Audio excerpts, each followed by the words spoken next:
mga kaisda. So ayan, kulay dilaw at may ribete na blue.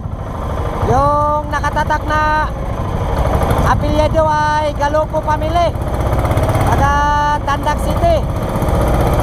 Ayan, binaliktad yung pakila mga kaisda, baka wasak yung unahan. Ayan, di talaga maiwasan sa laot. Ayan, lunod.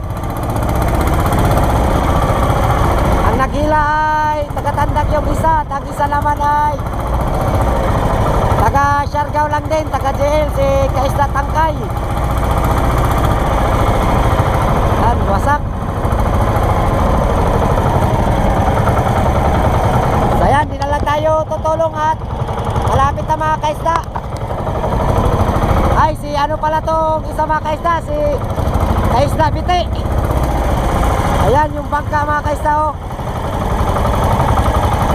Bali yung nakahila si Kaisdang Biti at Kaisdang Tangkay. Ah, wasak na wasak talaga, lunod talaga. Ayan, dito lang pala tayo mga kaisda sa ispat kung saan ang huli tayo ng huli pripad. At kaloy sa Ginoo, marami na tayong zero. So ayan, mga kayo, wala pa rin tayong huli. Ayan yung taob na bangka. Bale yung nalunod ay Galupo Family yung apelyido at linggo lang ata at isang tao lang yung sakay. So ayan, abang-abang lang mga kaisda at sana ay makahuli tayo ng fish. So ayan, mag-iikot-ikot pa tayo.